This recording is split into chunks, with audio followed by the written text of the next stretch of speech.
Every single month, highly competent international medical graduates walk into the OET exam room. These are experienced professionals. They have flawless medical grammar. They demonstrate deep, genuine empathy. They answer every question the patient asks. And yet, 2 weeks later, they open their results and see a devastating score of 340, just 10 points short of GMC registration. If this has happened to you, I need you to understand something immediately. You do not have a language problem.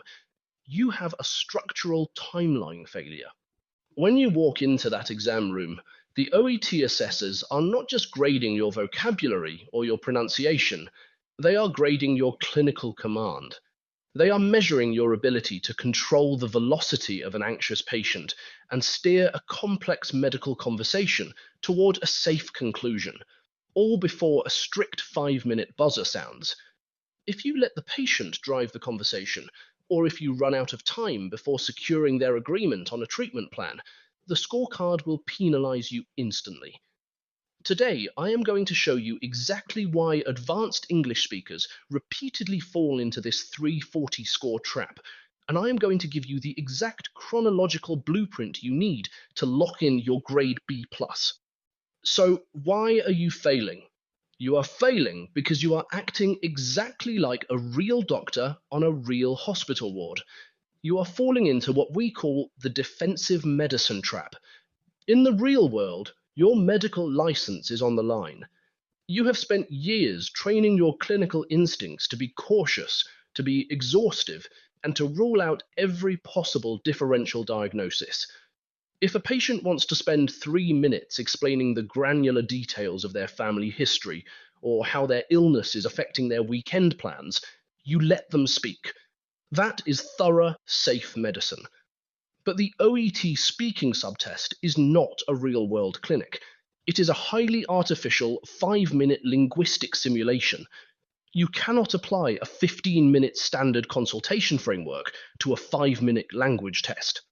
When you let your defensive medical instincts take over, you spend 3.5 or even 4 minutes asking open-ended diagnostic questions to ensure patient safety.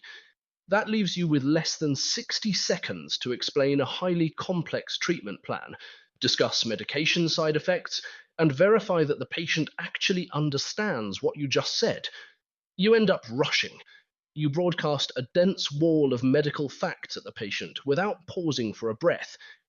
In the eyes of the examiner, an incomplete or rushed management phase is an automatic structural failure. You didn't consult the patient, you dictated to them. And just like that, you are handed a 340.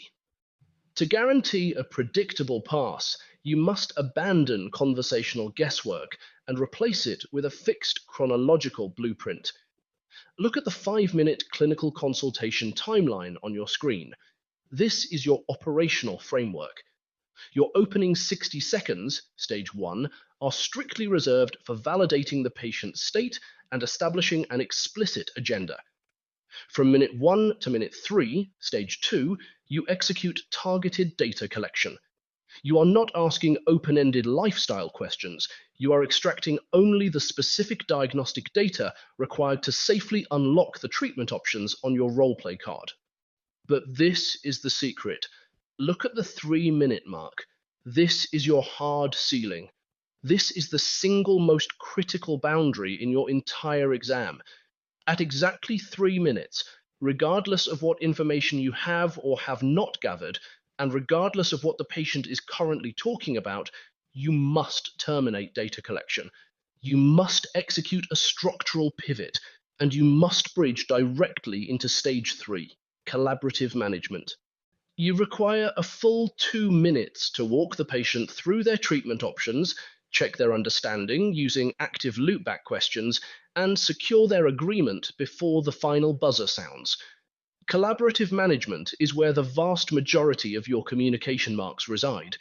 If you cross that 3-minute line and you are still asking the patient about their smoking habits or their diet, your timeline has mathematically collapsed.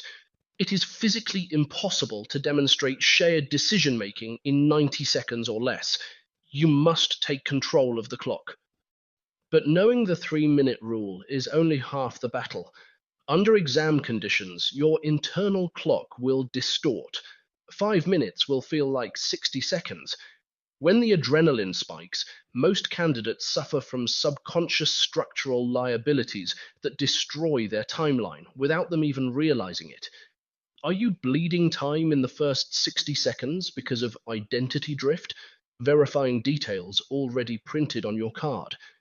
Are you losing control in stage 2 by issuing defensive apologies every time you need to interrupt a talkative patient?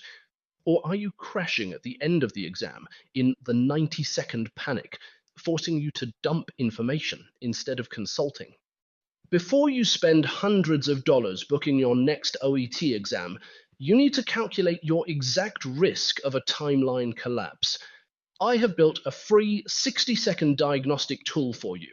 It is called the Timeline Integrity Audit. Click the link in the description right now.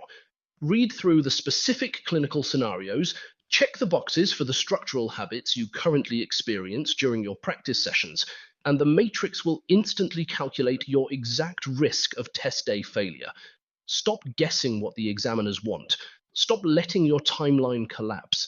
Click the link below, take the audit, and find out if your structural framework is safe, or if you are walking straight back into the 340 score trap. Let's do this. Take the audit now.